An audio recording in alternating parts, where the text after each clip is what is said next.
यहाँ के एक एक कार्यकर्ता, बिहार के एक एक नेता सब राहुल गांधी जी के उस संविधान का संदेश को लेकर के सामाजिक न्याय के पथ पर चल करके हम लोग एक सीधा संदेश बापू के धरती, डॉक्टर राजेंद्र बाबू के धरती से सीधा संदेश दिए हैं कि हम लोग संविधान, देश जो है संविधान पर चलेगा।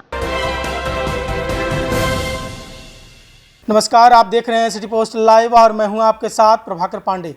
देश भर में बढ़ते राजनीतिक तनाव और चुनावी घमासान के बीच आज पटना में कांग्रेस ने संविधान बचाओ पदयात्रा निकाली।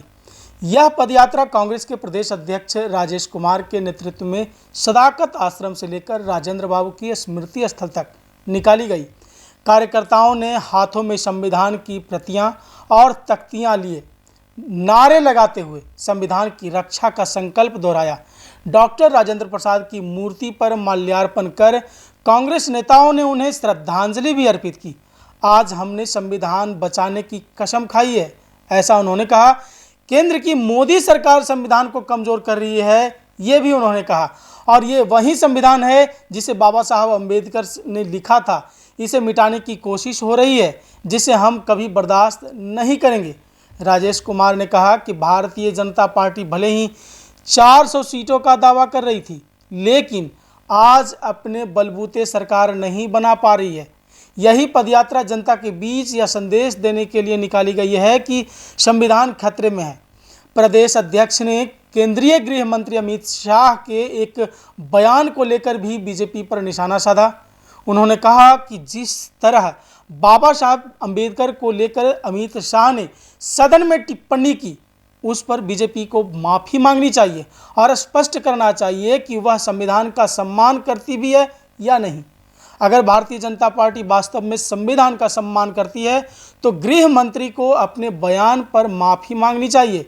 कांग्रेस की यह पदयात्रा आने वाले दिनों में संविधान, लोकतंत्र और सामाजिक न्याय जैसे मुद्दों को केंद्र में रखकर जनता के बीच अपनी बात पहुंचाने की रणनीति का हिस्सा है। यह अब देखना होगा कि यह संदेश मूल्य आधारित राजनीति को कितना पुनर्जीवित कर पाता है और विपक्ष के इस आंदोलन का जवाब सत्ताधारी पक्ष कैसे देता है।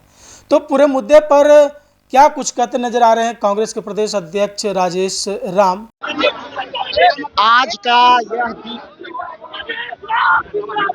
संविधान की रक्षा को लेकर के जय बापू, जय भीम, जय संविधान के मुद्दे पर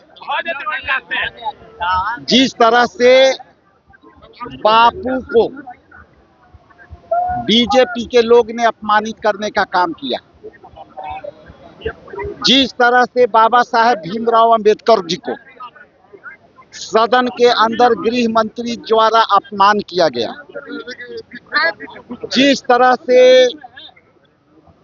संविधान जो धर्मनिरपेक्ष था उसको सांप्रदायिक करने के लिए भाजपा में विगत 10 वर्षों से जो एजेंडा उठाया है, वो लेकर के मुद्दे जय भीम, जय बापू, जय संविधान के मुद्दे पर आज हम यहाँ इकट्ठे हुए हैं।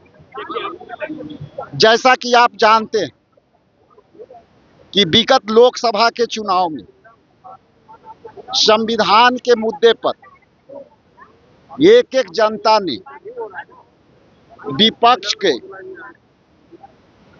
लोगों को साथ दिया और लोकसभा में हमारा जो है मुख्य विपक्षी दल में लाया और मोदी जी के सरकार को अल्पमत में रखा।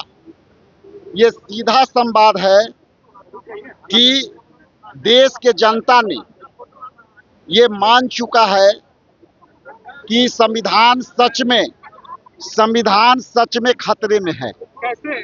यदि ये बात नहीं होती तो लोकसभा में मोदी जी अल्पमत में सरकार नहीं लाते।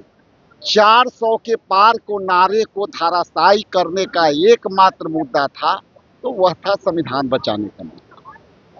और जय बापू, जय भीम, जय संविधान का सीधा संदेश मतलब है कि संविधान में जो प्रदत्त अधिकार है, जिस तरह से सुप्रीम कोर्ट को चुनौती देने का काम कर रहा है, जिस तरह से एजेंसियां को इस्तेमाल कर रहा है, इसका सीधा मायने है कि संविधान में दिए गए अधिकारों के जो है उसका पालन ना करते हुए अपने मन मर्जी के अनुसार उसको जो है लागू करने का विचार है।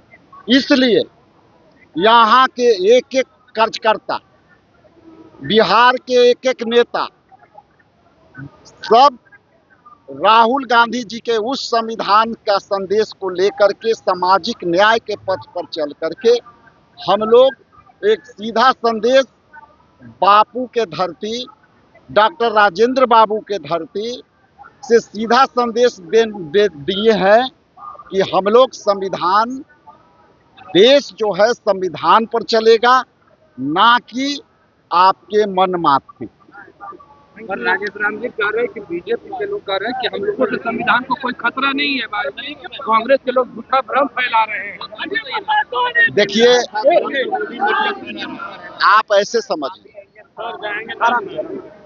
यदि संविधान खतरे में नहीं मानते हैं तो स्पष्ट कर दें कि गृह मंत्री ने जो सदन के अंदर बाबा साहेब भीमराव अंबेडकर जी को लेकर जो टिप्पणियां की है, यदि संविधान मानते हैं तो उनसे पूछिए कि क्या माफी मांगेंगे गृह मंत्री उस वक्तव्य के लिए, तो हम लोग मान जाएंगे कि संविधान को कोई खतरा नहीं है।